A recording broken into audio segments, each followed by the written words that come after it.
قال رسول الله صلى الله عليه وسلم من صام رمضان إيمانا واحتسابا غفر له ما تقدم من ذنبه। যে ব্যক্তি ঈমানের সাথে সওয়াবের আশায় রমজানের রোজা রাখলো তার আগের সব গুনাহ মাফ। তিরমিজির 614 নম্বর হাদিস। قال رسول الله صلى الله عليه وسلم الصوم جنة حصينة। নবীজি বলেন রোজা হলো জাহান্নাম থেকে বাঁচার জন্য মজবুত ঢালের নাম হলো রোজা। জাহান্নাম থেকে বাঁচার মজবুত ঢালের নাম রোজা। যুবক ভাইয়েরা একটু মন দিয়ে শোনেন, অভিভাবকরাও শোনেন। বালেক ছেলেরা রোজা রাখে না, অথবা রাখে 3টা রাখে বা রাখে না, বা 5টা রাখে, অন্যগুলা রাখে না। তিরমিজির 723 নম্বর হাদিসে আছে, কেউ যদি ইচ্ছাকৃতভাবে কোনো বালেক মুসলমান ইচ্ছাকৃতভাবে একটা রোজা না রাখে, শরীয়তের বিধান কাফারা কয়টা? 60টা। এটা একটা বিধান শরীয়তের। কিন্তু সে যদি সারা জীবন রোজা রাখে, ওই একটা রোজার ঘাটতি পূরণ হবে না। একটা রোজা আল্লাহর কাছে এত দামি। অথচ এখন রোজা আপনার রাখে না বলে কি হইলা, বাবা মা সন্তানকে সাহারির সময় উঠায় না, বা স্বাস্থ্য নষ্ট হবে, ছোট মানুষ, 21 বছরের শিশু, 18 বছরের শিশু উঠায় না। রোজা রাখতে হবে, বলেন ইনশাআল্লাহ। সাবধান, এইসব ব্যাপারে অলসতা করা যাবে না। এই হলো আপনার 7 নাম্বার আমল, রোজা রাখা। 8 নাম্বার, রমজান মাসে দান করবেন। এমনি তো সবসময় দান করবেন, রমজানে দানের মাত্রাটা বাড়ায় দিবেন। সূরা মুনাফিকুনের 10-11 নম্বর আয়াতে আল্লাহ বলেন, وَأَنْفِقُوا مِمَّا رَزَقْنَاكُمْ مِنْ قَبْلِ أَنْ يَأْتِيَ أَحَدَكُمُ الْمَوْتُ। তোমাদের কারো কাছে মৃত্যু আসার আগে তোমরা আমার দেয়া রিজিক থেকে দান করো। فَيَقُولَ رَبِّ لَوْلَا أَخَّرْتَنِي إِلَى أَجَلٍ قَرِيبٍ। মৃত্যু এসে গেলে ওই বান্দা বলবে, আল্লাহ আর একটু সুযোগ দাও, দুনিয়াতে আমি যাব। আল্লাহ বলবেন কেন? ওই ব্যক্তি বলবে, ফাআসসাদদাকু, আমি দান সদকা করব, ওয়া আকুম মিনাস সালিহিন, আমি নেক কাজ করব, ভালো মানুষ হয়ে যাব। আল্লাহ জবাব দিয়ে দেয়, ওয়ালা ইউআখিরাল্লাহু নাফসান ইযা জাআ আজালুহা। মৃত্যু এসে গেলে কিছুতেই আল্লাহ কাউকে আর সামান্য সুযোগ দিবে না। নাউযুবিল্লাহ। মৃত্যু আসলে একটু সুযোগ দিবে না। তো মৃত্যুর আগে কি করা? দান করা। এগুলো 8 নাম্বার। 9 নাম্বার, নফল ইবাদত বেশি করা। কি ইবাদত বেশি করা? ইদানিং কিছু উদ্ভট প্রশ্ন আপনাদেরকে কিছু মানুষ শিখাবে, বা অলরেডি শিখে ফেলছেন। এই প্রশ্নগুলো কখনো করবেন না। যেমন, হুজুর সুন্নত না বললে কি কোনো গুনাহ হবে? মানে এটা বলে এই নিয়তে, হ্যাঁ আর সুন্নত করবে না। কি বলে? সুন্নত না বললে কি কোনো গুনাহ হবে, এটা এই নিয়তে করে, মানে উনি সুন্নত করবে না। তো আজকে আমি আপনাদেরকে বলি, মনে করেন এই মাঠের সবাই আমারে প্রশ্ন করছেন, হুজুর সুন্নত না পড়লে কোনো গুনাহ হবে, মনে করেন প্রশ্নটা আমারে করছে। আমি আপনাদেরকে উত্তর দেওয়ার আগে জিজ্ঞাসা করি, জান্নাত ওয়াজিব হোক এটা চান কারা আর চান না কারা? সবাই চাই। নবীজি বলেছেন, দৈনিক 12 রাকাত সুন্নত যারা পড়বে ওয়াজাবাত লাহুল জান্নাত, তার জন্য জান্নাত ওয়াজিব। এখন আপনি সিদ্ধান্ত নেন, কি সুন্নত না পড়লে গুনাহ হবে এই প্রশ্ন করবেন, না সুন্নত পড়বেন? কি চিন্তা, কি প্রশ্ন?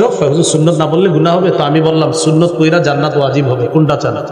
মুসলমান হইলে টেনশনে পড়ে যাবে, তাহলে তো ওয়াজিব হোক এটাই চাই। তো বাস, এই প্রশ্ন আর করবেন না, সুন্নত করেন 12 রাকাত থেকে। আবু দাউদের হাদিস 864 নম্বর হাদিস। রাসূলুল্লাহ সাল্লাল্লাহু আলাইহি সাল্লাম বলেন, ইন্না আউওয়ালা মা ইউহাসাবুন নাসু বিহি ইয়াউমাল কিয়ামাহ মিন আমালিহিম আস-সালাহ। কিয়ামতের ময়দানে মানুষের হিসাবের মধ্যে সর্বপ্রথম হিসাব হবে, আমলের যে হিসাবটা হবে এটা হবে নামাজের হিসাব।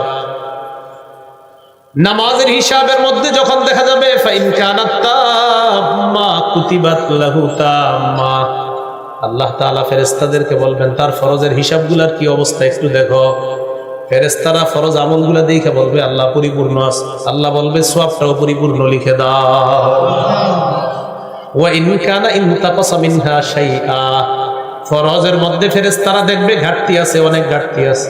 আসরের নামাজ সময় মতো পড়ে নাই, মাগরিব সময় মতো পড়ে নাই, এশা সময় মতো পড়ে নাই, অথবা মাঝে মাঝে কোনো ওয়াক্ত 2 ওয়াক্ত নামাজ মিস করে ফেলেছে, অথবা নামাজ পড়লেও অলসতাবশত পড়ছে। যেমন আসরের নামাজ ম্যাক্সিমাম মানুষ অলসতা করে, সূর্যটা হলুদ বানায় পরে গিয়ে নামাজটা পড়ে। মা বোনরা পাতিলে আপনার রান্না বসানোর পর দেখে ভাত সিদ্ধ হবে কখন, সিদ্ধ হইলে আসর পড়বে, তো সিদ্ধ হইতে হইতে সূর্য হলুদ হয়ে গেছে। ইচ্ছা করে সূর্য হলুদ বানায় যারা আসর পরে, তিলকা সলাতুল মুনাফিকিন, তিলকা সলাতুল মুনাফিকিন, তিলকা সলাতুল মুনাফিকিন। নবী বলেন ইচ্ছা করে যারা সূর্য হলুদ বানায় আসর পরে, বলে নাই পরে না, পরে। নবী বলে এটা মুনাফিকের নামাজ, এটা মুনাফিকের নামাজ, এটা মুনাফিকের নামাজ। এখন করলে এ অবস্থা, যারা পরেই না, তাহলে মুসলমান ভাইয়েরা আমরা কি শিখলাম? তো ফরজ নামাজে অনেক সময় ঘাটতি হয়ে যায়, তো ফেরেশতাদেরকে আল্লাহ বলবে নফলগুলো একটু খোঁজ করো তো কি অবস্থা। তো ফেরেশতারা বলবে আল্লাহ নফল আছে, ভালোই নফল আছে, পড়ছে, রমজানে কিছু নফল বাড়ায় পড়ছে, রমজান মাস বোনাস দিছিলেন আপনি, নফল অনেক পড়ছে আল্লাহ। তো আল্লাহ বলবেন আতিম্মু ফারিয়াদাতাহু মিন তাতাব্বুইহি, তার নফলের মাধ্যমে ফরজের ঘাটতি পূরণ করুন। তাহলে নফল ইবাদত বাড়িয়ে দেওয়া। 10 নাম্বার নেকির কাজ যত বেশি পারেন করবেন। সূরা তাগাবুনের 9 নম্বর আয়াতে আল্লাহ বলেন মাইয়ুমিন বিল্লাহ ওয়া ইয়ামাল সালিহা, যে ব্যক্তি আল্লাহকে বিশ্বাস করে আর নেকির কাজ করে, ইউকাফির আনহু সাইয়্যাতি, আল্লাহ তার আগের সবগুলা গুনাহ মাফ করে দেয়। ওয়া ইউদখিলহু জান্নাতিন তাজরি মিন তাহতিহাল আনহারু খালিদিনা ফিহা আবাদা, আল্লাহ তাকে এমন জান্নাতে প্রবেশ করাবেন যার তলদেশ দিয়ে নহর সমূহ প্রবাহিত হবে, সেথায় তারা চিরকাল থাকবে। যালিকাল ফাউজুল আযীম, আল্লাহ বলেন এটাই মহান সফলতা। নেকির কাজ বেশি বেশি করা, যারা আল্লাহর সাক্ষাৎ কামনা করি 2টা কাজ বেশি বেশি করতে হবে। এর মধ্যে একটা হলো নেকির কাজ বেশি করা, 2 নাম্বার শিরিক মুক্ত ইবাদত করা। সূরা কাহফের সর্বশেষ আয়াত 110 নম্বর আয়াত, 16 পারা 4 নম্বর পৃষ্ঠা আল্লাহ তাআলা বলেন ফামান কানা ইয়ারজু লিকা রাব্বিহি ফালইআমাল আমালান সালিহা, যে ব্যক্তি তার রবের সাক্ষাৎ কামনা করে সে যেন নেক কাজ করে। ওয়ালা ইউশরিক বিইবাদাতি রাব্বিহি আহাদা, সে তার রবের ইবাদতে যেন কাউকে শরীক না করে। আল্লাহ আমাদেরকে এই রমজানে বেশি বেশি নেকির কাজ, আর এই নেকির কাজটা করব, পাশাপাশি সব সময় যেন নেকির কাজের অভ্যাসটা ধরে রাখতে পারি, আল্লাহ তৌফিক দান করুন। আমিন। 11 নম্বর দোয়া করা। রমজানে বেশি বেশি দোয়া করবে। এখন তো আমরা দোয়া করা ভুলে গেছি। কেন ভুলে গেছি জানেন? সকালে খালি এখন মাসালা জিজ্ঞাসা, হুজুর দোয়া কি এইভাবে করব না ওইভাবে, আগে না পরে, উপরে না নিচে, এরকম প্রশ্ন করতে করতে কিছু মানুষ আছে জিজ্ঞাসা করেন গত 2 বছর সে দোয়াই করে নাই, শুধু এই টেনশনে কখন করব। কি করে নাই? দোয়াই করে। কারণ উনি শুধু টেনশন যে আমি দোয়াটা আসলে কেমনে করবো, বাঁকা হয়ে না সোজা হয়ে, উপরে না নিচে, ডানে না বামে, এই টেনশনে উনি দোয়াই করে। এটা কথা মনে রেখেন, যাদের দোয়া করার অভ্যাস, যারা বেশি বেশি আল্লাহর কাছে চাওয়ার অভ্যাস হয়ে যাবে, আসমানের খাজানা তাদের জন্য খুলে দেওয়া হবে। যত বেশি দোয়া করতে। আল্লাহ তাআলা বলেন ক্বালা রাব্বুকুম উদউনি আস্তাজিব লাকুম, তোমাদের রব বলেন তোমরা আমাকে ডাকো, আমি তোমাদের ডাকে সাড়া দেই। হাত যদি উঠায় দোয়া করেন তাহলে এই জায়গায় রাখতে হবে হাত, বুক পরিবার 1488 আবু দাউদের হাদিস, এখানে হাত রাখতে হবে। কায়ামনো বাক্যে আল্লাহর কাছে বলতে হবে যেন আপনাকে ভিখারি মনে হয়। উপরে উঠানো যাবে, কিন্তু আমরা দোয়ার সময় এমন অভিনয় করি যে মনে হচ্ছে তামাশা করতে। দোয়ার সময় পিঠা বানায়, দেশ গ্রামে একটা পিঠা আছে না, বানায় এরকম করে দোয়াতে হাত উঠে। আবার দাড়ি খোঁচায়, এই তুইও হাত তো ওটা, মানে এটা একটা কেমন যেন একটা গুরুত্বহীন কাজ। নাউজুবিল্লাহ। আপনি আল্লাহর কাছে কথা বলবেন এখন, সেইখানে আপনি কি করতেছেন? হাত এমন করতেছেন, দাড়ি খুঁটতেছেন, আপনি চুল খুঁটতেছেন, পাঞ্জাবি ঠিক করে, জামা ঠিক করে, হাত উঠে আবার ফোনে কথা বলে। হ্যাঁ হ্যাঁ, ওই হুজুর মুনাজাত দিছে, তাড়াতাড়ি কই, না না মুনাজাত শেষ হয়ে যাবে, আচ্ছা ঠিক আছে আমি মুনাজাতটা শেষ করে আইতেছি। মানে এটা কোনো, আরে আপনি আল্লাহর সাথে কথা বলতেছেন তো, আপনি এমন করতেছেন কেন? আপনি না আল্লাহর সাথে কথা বলতেছেন তো আপনি এমন করতেছেন কেন? কথাগুলা কি সত্য? দোয়ার সময় দেখবেন মানে একদম কি করে না করে এরকম না করা, কায়মনো বাক্যে আমি ভিখারি, আমি কাঙ্গাল, এরকম করে। 2টি কথা মনে রাখবেন, মাখলুকের কাছে যত চায় মাখলুক রাগ হয়ে যায়, আর খালেকের কাছে না চাইলে খালেক রাগ হয়। মাল্লাম ইয়াসআলিল্লাহ ইয়াগদাব আলাইহি, যে আল্লাহর কাছে চায় না আল্লাহ তার উপর রাগ করে, মানুষের কাছে চাইলে রাগ করে। উনি আমারে 5-6 বার ডাক দেখে আমি চিন্তা করবো এতবার ডাকেন কেন? আল্লাহ বলে আমারে না ডাকলে আমি রাগ করি, তুই আমারে ডাকস না কেন, তুই আমারে ডাকস না কেন? কিন্তু বিশ্বাস করেন আপনারা আমারে ডাক দেন না, 5 বার ডাক দিবেন, 6 বারের সময় রাগ হয়ে যায়, এতবার ডাকেন কেন? আল্লাহ বলে তুমি আমারে ডাকো না কেন? আমরা ডাকলে রাগ হই, আল্লাহ না ডাকলে রাগ করে। তো 11 নাম্বার দোয়া করা, বেশি বেশি 2টা দোয়া করা রমজানে। সবাই একবার করে নেই, বলেন আল্লাহুম্মা ইন্নী আসআলুকাল জান্নাহ ওয়া আউযু বিকা মিনান নার। হে আল্লাহ, আমি আপনার কাছে জান্নাত চাই, জাহান্নাম থেকে পানাহ চাই। এই 2টি দোয়া আমরা বেশি বেশি করব ইনশাআল্লাহ। 12 নাম্বার জিকির করা। 4টি জিকির আল্লাহর কাছে সবচেয়ে পছন্দের 4টি বাক্য, এই 4টি বাক্য দিয়ে আমরা জিকির করি। قال رسول الله صلى الله عليه وسلم احب الكلام الى الله 40। নবীজি বলেন আল্লাহর কাছে সবচেয়ে পছন্দের বাক্য হলো 4টি। 1 নাম্বার সুবহানাল্লাহ, আলহামদুলিল্লাহ, লা ইলাহা ইল্লাল্লাহ, আল্লাহু আকবার। এই 4টি জিকির আমরা বেশি বেশি করব। এর মধ্যে আপনি লা ইলাহা ইল্লাল্লাহর জিকির যেটা, এটাও সদা সর্বদা করতে পারেন। মা বোনরা রান্না করতেছেন, তা আপনি টেনশন করতেছেন, রান্নার সময় ঠোঁট না লাগানো ছাড়া জিকির করা দরকার। ঠোঁট লাগাইলে এটা একটা কষ্ট, রমজানে যদি মনে করেন, তো ঠোঁট লাগানো ছাড়া একটা জিকির আছে, সেই জিকিরটা কি আপনারা করেন, দেখবেন ঠোঁট লাগবে না। লা ইলাহা ইল্লাল্লাহ করেন, এবার ট্রাই করে দেখেন ঠোঁট লাগেনি। লা ইলাহা ইল্লাল্লাহ, লা ইলাহা ইল্লাল্লাহ, ঠোঁট লাগে? কষ্ট নাই, ঠোঁট লাগে না। লা ইলাহা ইল্লাল্লাহ ঠোঁট লাগে না। হ্যাঁ, ট্রাই করে দেখবেন, লা ইলাহা ইল্লাল্লাহ ঠোঁট লাগে না।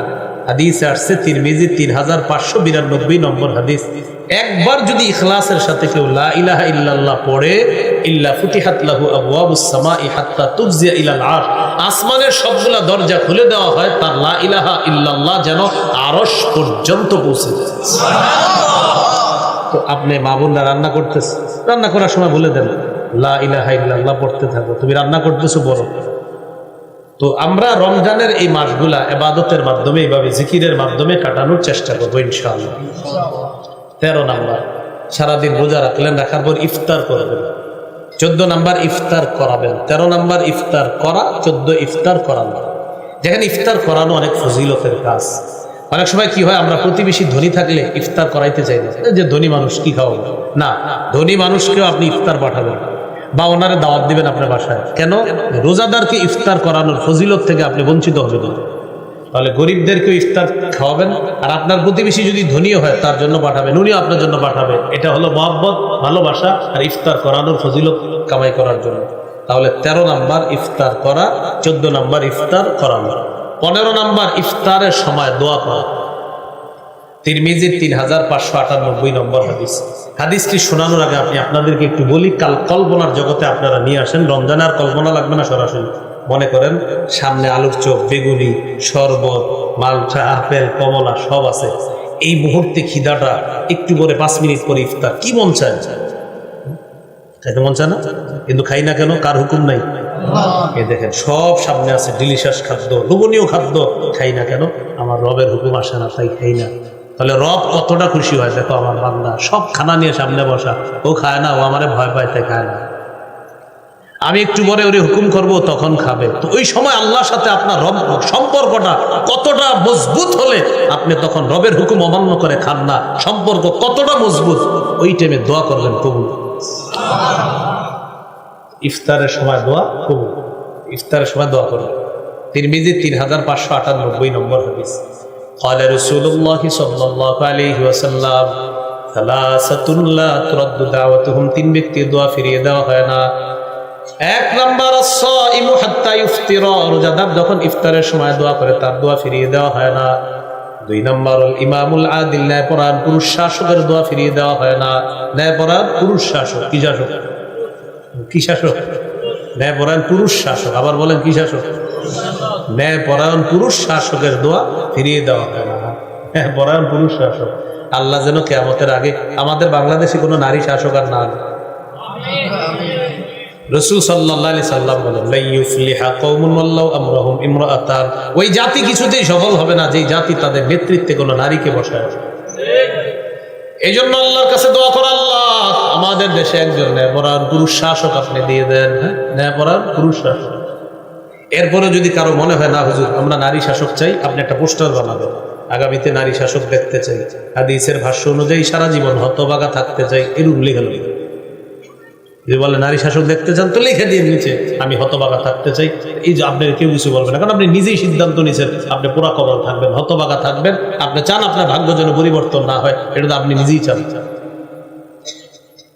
তাহলে 1 নাম্বার রোজাদারের দোয়া, 2 নাম্বার ন্যায়পরায়ণ পুরুষ শাসকের দোয়া ফিরিয়ে দেওয়া হয় না, 3 নাম্বার ওয়া দাওয়াতুল মাজলুম, মাজলুমের দোয়া ফিরিয়ে দেওয়া হয়। 16 নাম্বার রমজানের শেষ দশকে ইতিকাফ করা। বুখারীর বর্ণনা 2033 নম্বর হাদিস, কানা রাসূলুল্লাহ সাল্লাল্লাহু আলাইহি ওয়াসাল্লাম ইয়াতাকিফু ফিল আশরিল আওয়াখির মিন রমাদান, নবীজি রমজানের শেষ দশকে ইতিকাফ করতেন। 17 নাম্বার লাইলাতুল কদর তালাশ করা। লাইলাতুল কদর পাওয়ার সহজ উপায় হলো ইতিকাফ করা, বুঝছেন? সহজ উপায় ইতিকাফ করা। সূরা কদরের 3 নম্বর আয়াতে আল্লাহ বলেন, লাইলাতুল কদরি খায়রুম মিন আলফি শাহর, কদরের রাত 1000 মাসের চেয়ে উত্তম। মাইয়াকুম লাইলাতুল কদরি ঈমানাও ওয়া ইহতিসাবা, কোন ব্যক্তি যদি ঈমানের সাথে সওয়াবের আশায় লাইলাতুল কদরে জাগ্রত হয়, গফিরা লাহু মা তাকদ্দামা মিন যামবি, তার আগের গুনাহগুলো মাফ করে দেওয়া হয়। এই জন্য 21, 23, 25, 27, 29 এই 5 রাত্রি বেজর রাত্রিতে জাগ্রত হয়ে ইবাদত করবেন। চেষ্টা করবেন রমজানের শেষ দশক পুরোটা ইবাদত করবেন রাতের বেলা। যদি প্রতিদিন না পারেন অন্তত বেজর রাত্রিগুলা যেন আমাদের মিস না হয়। 21, 23, 25, 27, 29 ঘরের নারী সদস্য যারা আছে তারাও যদি ঘুমিয়ে যায়, নবীজি এই শেষের দিকে ঘরের নারী সদস্যদেরকে উঠায় দিতেন, ওঠো ওঠো ওঠো ইবাদত বন্দি করো। কথায় মনে এসে গেছে একটা কথা, মা বোনদেরকে রমজানে একটু ইবাদতের সুযোগ দিন। আপনারা এমন ইফতারির লিস্ট ধরায়া দেন যে ওনার 2টা থেকে শুরু করতে হয় কাজ, আবার এমন সাহারির লিস্ট ধরায়া দেন যে বাস উনি সাহারির সময় ইবাদতের সুযোগ পায় না আর ইফতারের সময় একটু ইবাদতের সুযোগ পায় না। কারণ আপনি এতগুলো খেতে হবে কেন বলেন? ঠিক আছে, 1 দিন 2 দিন খান ভালো, অনেক ডাটে খান, সব প্রতিদিন খেতে হবে কেন এরকম? তাহলে মা বোনদেরকে একটু ইবাদতের সুযোগ করে দেওয়া রমজান মাসে। প্রয়োজনে পুরুষ যারা আছে আপনি একটু সহযোগিতা করবেন, হেল্প করেন কাজে, আপনি একটু সহযোগিতা করবেন। আম্মাজান আয়েশা সিদ্দিকা রাদিয়াল্লাহু তাআলা আনহাকে জিজ্ঞাসা করছে, আম্মাজান নবীজি ঘরে সারাক্ষণ কি করে? সাহাবীরা মনে করছে সারাক্ষণ নবীজি নামাজ পড়ে জিকির করে, এরকম মনে করছে। আম্মাজান বললেন, নবীজি সারাক্ষণ ঘরে ফি মিহনাতি আহলিহি, পরিবারের কষ্টকর যে কাজগুলা ওই কাজগুলাতে নবীও শরীক থাকে, নবীজি শরীক থাকে। তাও বলছিলাম যে রমজান মাসে আমাদের মা বোনদেরকেও ইবাদতের সুযোগ করে দিন ইনশাআল্লাহ। কথার কথা আপনার যে উনি ইবাদত করার ইফতারের সময় আপনি সব ইফতারি রেডি হয়ে গেছে, তো তখনও আপনি এমন এমন কাজের মধ্যে লিপ্ত রাখেন একটু যে আল্লাহর কাছে দোয়া করবে সুযোগটা নেই। ইফতার রেডি, এটা একটু দোয়া করার সুযোগ নেই, বাকি কাজগুলো আপনি একটু বুঝে নেন তো হয়ে যাবে। তাহলে 17 নাম্বার লাইলাতুল কদরে আমরা ইবাদত করব, ঘরের নারী সদস্যদেরকে আমরা ইবাদতে উৎসাহিত করব। 18 নাম্বার সদকাতুল ফিতির আদায় করা।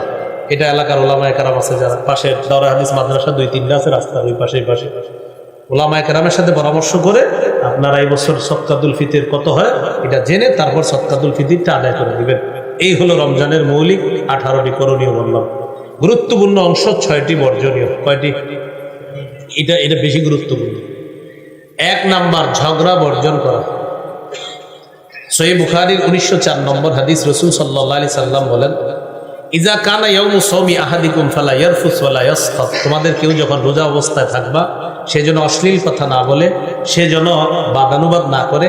ফাইন সাব্বাহু আহাদুন আও কাতালা, কেউ যদি রোজাদারের সাথে ঝগড়া করে লড়াই করে তখন ওই ব্যক্তি বলবে ইন্নী সাইম, আমি রোজাদার। বুখারী অন্য বর্ণনায় আসছে 2 বার বলবে আমি রোজাদার।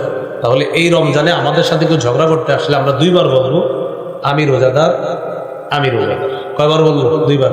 কেউ যদি ঝগড়া করে বাস ভাই আমি রোজাদার, আমি রোজাদার, এই 2 বার বলে দিব। তাহলে 1 নাম্বার ঝগড়া পরিহার করা। 2 নাম্বার অনর্থক কথা পরিহার করা। অনর্থক কথা কাকে বলে? একটু তাকান আমার দিকে। অনর্থক কথা কাকে বলে? এটা কি পাঞ্জাবি বলেন? আসলে পাঞ্জাবি? আসলে ওটা তো পাঞ্জাবি, মানে ফাও কথা বলে। এই যাবি মানে হুদাই জিজ্ঞাসা করতেছে, অনর্থক কথা। এটা হলো কি কথা? অনর্থক কথা। এটা হ্যান্ড টিস্যু, তো এটা তো টিস্যুই। বারবার কইতে পারে এটা টিস্যুর উপরে কেন্দ্র করে 50টা কথা বলছে, অনর্থক কথা। তো এই অনর্থক কথা বর্জন করা 2 নম্বর। সহিহ বুখারী 2477 নম্বর হাদিসের বর্ণনা, রাসূলুল্লাহ সাল্লাল্লাহু আলাইহি সাল্লাম বলেন, ইন্নাল্লাহা কারিহা লাকুম সালাসা, আল্লাহ তোমাদের জন্য 3টি বিষয় পছন্দ করেছেন। 1 নাম্বার কিলা ওয়া কল, অনর্থক কথা বলা আল্লাহ পছন্দ করেছেন। 2 নাম্বার ওয়া ইদাআতাল মাল, সম্পদ অযথা নষ্ট করা আল্লাহ পছন্দ করেছেন। 3 নাম্বার ওয়া কাসরাতাস সুআল, অনর্থক প্রশ্ন করা আল্লাহ পছন্দ করেছেন। ওই যে ওনারে পাঞ্জাবি নিয়ে 3টা প্রশ্ন করছে, আর তো পাঞ্জাবি প্রশ্ন করছি 3-4টা, অনর্থক প্রশ্ন করা আল্লাহ পছন্দ করেছেন। এই হলো 2 নাম্বার, অনর্থক কথা বলা যাবে না। 3 নাম্বার মিথ্যা কথা পরিহার করা। একটু আমার সাথে বলেন, মিথ্যা হলো সমস্ত পাপের আম্মা। সমস্ত পাপের মা কি? মিথ্যা কথা বলা। সহিহ বুখারীর বর্ণনা 1903 নম্বর হাদিস, রাসূল সাল্লাল্লাহু আলাইহি সাল্লাম বলেন, মাল্লাম ইয়াদা কাওলা যুরি ওয়াল আমালা বিহি ফালাইসা লিল্লাহি হাজাতুন ফি আইয়াদা তাআমা ওয়া শারাবা। যে ব্যক্তি রোজা রেখা মিথ্যা ছাড়তে পারলো না, সে যে খানা খাইলো না সারাদিন। আপনি রোজাদার, সারাদিন খান নাই, পান করেন নাই, নবীজি বলেন তোমার না খাওয়া আর না পান করার মধ্যে আল্লাহর কাছে কোনো গুরুত্ব নাই, কারণ তুমি মিথ্যা কথা বলো, মিথ্যা ছাড়তে পারো না। ভাই জুতা কত? ঈদের সিজন 1200 টাকা, 1150 দিই, আল্লাহর কসম 1140 করে কিনা। কত করে কিনা? যাই হোক, হইতে পারে 1140, যদি 1140 হয় তাহলে সত্য কথা, কিন্তু আপনি খোঁজ নিয়ে দেখলেন 500 করে কিনা, তাহলে 640 মিথ্যা কথা। বাকি 640 কি হলো? মিথ্যা কথা। বুখারীর বর্ণনা আসছে, কিয়ামতের ময়দানে 5 জন দাগী আসামির একজন হবে যে মিথ্যা শপথ করে পণ্য বিক্রি করে। মিথ্যা শপথ করে যে পণ্য বিক্রি করে, মিথ্যা কথা বলে, 5 জন দাগী আসামির একজন হবে এই মিথ্যা কথা জীবন। তাহলে মিথ্যা পরিহার করা, এটা 3 নম্বর। 4 নম্বর গীবত পরিহার করা। এটারও একটা বাংলা বলি সুন্দর, যদি পারেন কেউ লেমনিটিং করে ঘরে টানে রাখবেন। বলেন যে আমল ধ্বংসের নীরব ঘাতক গীবত। আবার আমল ধ্বংসের নীরব ঘাতক গীবত। মানে আপনি বুঝতে পারবেন না, আমি আর উনি বৈশা বৈশা কথা বলতেছি, আমার জানাও নাই যে আমার আমলগুলো আরেকজন আমি দিয়ে দিতেছি। আমি ওনার সাথে বসে একজনের গীবত করতেছি, তো যার গীবত করতেছি আমি তো মাশাআল্লাহ ওনার সাথে বসে বসে গীবত করতেছি আর তাহাজ্জুদ নামাজের ফিরিস্তি শোনাইতেছি, কিন্তু আমার এই সব আমল নামা অন্যদিকে চলে যাচ্ছে। তাহলে আমল ধ্বংসের নীরব ঘাতক গীবত, এই জন্য গীবত করা যাবে না। এলো 4 নম্বর। হ্যাঁ, আমল ধ্বংসের নীরব ঘাতক গীবত করা যাবে না, এটা হলো আপনার 4 নম্বর। 5 নাম্বার লৌকিকতা পরিহার করা। ও আচ্ছা, একটু গুরুত্বপূর্ণ কথা, 4টা, প্রথম 4টা, আরো 2টা বলতেছি আমি। ঝগড়া করি কি দিয়ে? আচ্ছা, অনর্থক কথা বলি কি দিয়ে? মিথ্যা বলি কি দিয়ে? গীবত করি কি দিয়ে? হাদিসে আসছে তিরমিজির 2616 নম্বর হাদিস, হাল ইয়াকুব্বুন নাসা ফিন নারি আলা বুজুহিহিম আও আলা মানাকিরিহিম ইল্লা হাসাইদু আলসিনাতিহিম। বেশিরভাগ মানুষ জাহান্নামে যাবে, মাথাটা নিচে, পাগুলা উপরের দিকে দিয়ে তাদেরকে জাহান্নামে নিক্ষেপ করা হবে শুধু জিহ্বার অপরাধের কারণে। তাহলে আজকে গুরুত্বপূর্ণ কথা শিখলাম, মিথ্যা বলি জিহ্বা দিয়ে, অনর্থক কথা বলি জিহ্বা দিয়ে, ঝগড়া করি জিহ্বা দিয়ে, গীবত করি জিহ্বা দিয়ে, আর জিহ্বা বেশিরভাগ মানুষকে জাহান্নামে নিবে। তাই আমরা আজকে থেকে প্র্যাকটিস করব যে আমরা জিহ্বা নিয়ন্ত্রণ করব। এই রমজানে আমাদের এই জিহ্বা দিয়ে আমরা কারো কোনো গীবত করব না, মিথ্যা বলবো না, অনর্থক কথা করব না, আমরা ঝগড়া করব না ইনশাআল্লাহ। 5 নাম্বার লৌকিকতা বর্জন করা। আমরা সিয়াম পালন করি কার জন্য? ইফতার কার জন্য? সাহারি কার জন্য? বাস আল্লাহর জন্য সব করা। কাউকে ইফতার খাওয়াবো কার জন্য? কম খাওয়াই, একটা খেজুরও যদি খাওয়াই কার জন্য? আবার ভরপুর ইফতার খাওয়াবো কার জন্য? বাস সব আল্লাহর জন্য হবে, মানুষকে দেখানোর জন্য হবে না। বুলুগুল মারাম হাদিসের কিতাব 440 নম্বর হাদিসে আছে, ইন্না আখওয়াফা মা আখাফু আলাইকুম আশ-শিরকুল আসগর ওয়া রিয়া। তোমাদের ব্যাপারে আমি সবচেয়ে আশঙ্কা করি তোমরা ছোট শিরকে লিপ্ত হয়ে যাবা। এই ছোট শিরকটা হলো লোক দেখানো, ইবাদত করা। তাহলে লৌকিকতা বর্জন করা। 6 নাম্বার অপচয় বর্জন করা। অপচয়, আমরা না রমজান মাসে অপচয় করে ফেলি অনেক সময়। ইফতারের সময় কি মনে হয় জানেন? আমারও মনে হয় যে আমি সব খাবো, যে আপনি পানি আর শরবতটা আর খেজুরটা খাবেন শেষ। আপনার আগে কি মনে হয়? সব খাবো, দাও দাও, আরো দাও, কি কি আছে দাও, এরপরে সব মাখাইছেন মাশাআল্লাহ। পরে আর খাইতে পারেন না। কেন অবচয়টা করলেন? ছোট্ট একটা সবাই একসাথে বসলে খান, সমস্যা নেই, কিন্তু আপনি দেখবেন আমাদের এই সমস্যাগুলো হচ্ছে, আমরা অপচয় করি। অপচয় কিন্তু করা যাবে না ভাই। সর্বশেষ গুরুত্বপূর্ণ একটি কথা দিয়ে শেষ করব, এটা আমার সাথে একটু বলেন। আমাদের ইফতার যেন মাগরিবের জামাত ছুটে যাওয়ার কারণ না হয়। যদিও এই কাজটি অনেক বেশি হয় না, ইফতার করে আস্তে আস্তে ঢেকুর তুলে পান খায়, চা খায়, আরো নাকি ওনার লাগবে অনেক কিছু, এরপর মসজিদে আসে, আসসালামু আলাইকুম, আসসালামু আলাইকুম, নমস্কার। প্রিয় ভাইয়েরা, শেষের কথাটা অনেক গুরুত্বপূর্ণ। আমাদের ইফতার যেন আমাদের মাগরিবের জামাত ছুটার কারণ না হয়। আরেকটি গুরুত্বপূর্ণ বাংলা বলছি আপনাদেরকে, আল্লাহর এক ইবাদত পালন করতে গিয়ে আরেক ইবাদতে যেন শিথিলতা না আসে। আমার রবের এক বিধান পালন করতে গিয়ে আরেক বিধানে যেন শিথিলতা না আসে। রোজা আমার রবের বিধান, ইফতার আমার রবের বিধান, মাগরিব আমার রবের বিধান, সবগুলো আমি যথা সময়ে সঠিকভাবে করা, এটা আমার রবের বিধান। মনে থাকবে তো ইনশাআল্লাহ? আল্লাহ তৌফিক দান করুন। এখন আপনাদেরকে সর্বশেষ একটা আবদার, সাদা দাড়িওয়ালা, সাদা দাড়ি যাদের, হাদিসে আসছে তাদের দোয়া ফিরাইয়া দিতে আল্লাহ লজ্জা করে। সুবহানাল্লাহ। সাদা দাড়িওয়ালা যারা দোয়া করেন, হ্যাঁ, ইন্নাল্লাহা লা ইস্তাহি লিযাইবাতিল মুমিন। তো যাও, সাদা দাড়িওয়ালা যারা, তারা আপনার অনেক বরকতি মানুষ, তাদের অনেক বরকতি মানুষ।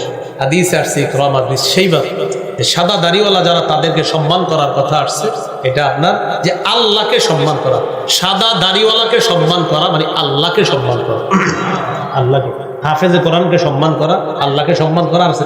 সাদা দাড়িওয়ালা আর ন্যায়পরায়ণ শাসককে সম্মান করা মানে আল্লাহকে সম্মান করা। তো সাদা দাড়িওয়ালা, তাদেরকে আমরা মূল্যায়ন করব, সম্মান করব, তাদের দোয়াগুলোতে আমরা শরীক হব। এই জন্য আমরা যারা যুবক আলোচক যারা আছি, আমাদের দোয়ার চাইতে সাদা দাড়িওয়ালা মুরব্বী যারা, তাদের দোয়াগুলা বেশি গুরুত্ব দিয়ে আমরা এগুলাতে শরীক হই। এগুলা বরকতি, খুব বরকতপূর্ণ মজলিস হয়ে যাবে তাদের মজলিসগুলা। আমি পার্সোনাল ভাবে আপনাদেরকে বলবো, মুরব্বীরা যেই সমস্ত মাহফিলে আসে, তাদের মাহফিলগুলাতে বেশি বেশি যাবেন। তাদের মুখ থেকে এমন কথা আল্লাহ বের করেন যেটা আমার আপনার জীবন পরিবর্তনের জন্য সহায়ক হয়, যথেষ্ট হয়। এই জন্য আল্লাহওয়ালা যারা, তাদের মজলিসে যাবেন, তাদের কথাগুলো শুনবেন। তাই সর্বশেষ আপনাদের কাছে আবদার, আপনাদের এলাকারই প্রতিষ্ঠাতা পরিচালক জামিয়া ফারুকিয়া রোজাতুল উলুম মাদ্রাসা, এই মাদ্রাসার হুজুর মানে আপনাদের হুজুর, তো আপনাদের মানুষ আপনাদের সামনে এখন আলোচনা করবে, ইনশাল্লাহ দোয়া করবে, আপনাদেরকে নিয়ে ইনশাল্লাহ কিছু কথা বললে দোয়া করবে। এরপরে ইনশাল্লাহ মজলিসটা শেষ হবে। আল্লাহর রাস্তায় আমরা সামান্য সময় দূরে দূরে বসি, ইনশাল্লাহ এরপর শেষ হবে। আসসালামু আলাইকুম।